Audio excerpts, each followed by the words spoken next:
நான் என்ன கேக்குறேன்னா, இந்த இவ்வளவு ஜனரஞ்சகமா ஒரு இடத்துக்கு வந்து அந்த பிலிம் காட்டிட்டு போறீங்கல்ல, 2வது முறை அந்த இடத்துக்கு வரணும். பாதி பேர் வரமாட்டான். 3வது முறை அந்த இடத்துக்கு வரும்போது 10% தேராது. 4வது முறை வரும்போது காக்கா இருக்காது. இதுதான் உலக இயல்பு தம்பி விஜய்.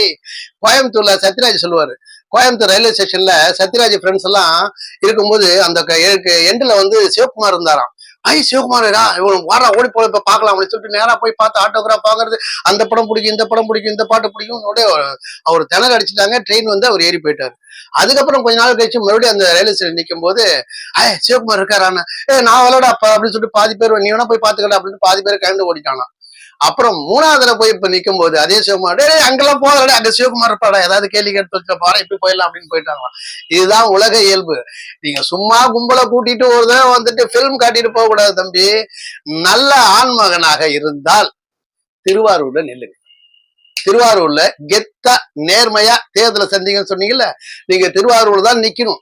அப்பதான் அந்த மண்ணை மிதிச்சு உங்களுக்கு புண்ணியமாவது சேரும். பண்ண பாவத்துக்கு நீங்க அந்த திருவாரூரோட டெப்த் என்னன்னு உங்களுக்கு புரியும். அதனால தயவுசெய்து திருவாரூர்ல நில்லுங்க. அதுல இருந்து நீங்க தொடங்குங்க. ஏன்னா உங்க அப்பாவை உங்களை எங்க அப்பாவை எங்களை எல்லாம் அதிக நாள் ஆண்ட ஒரே முதல்வர் அங்கிருந்து தான் வந்திருக்காரு. அவர் பேரை நீங்க சொல்லணும்னு அவசியம் இல்லை. நீங்க சொன்னாலும் பாவம். கலைஞர் அப்படின்னு கேட்டாலே நான் எந்த ஊரியா அப்படின்னு நான் திருவாரூர்னு சொன்ன உடனே கலைஞர் ஊராச்சே அப்படிம்பாங்க. அந்த அளவுக்கு அவருக்கு பேர் இருக்கு, அவர் உழைப்பு இருக்கு. அதனால நீங்க எல்லாம் நேத்து வந்து சொல்லிட்டு போற காத்து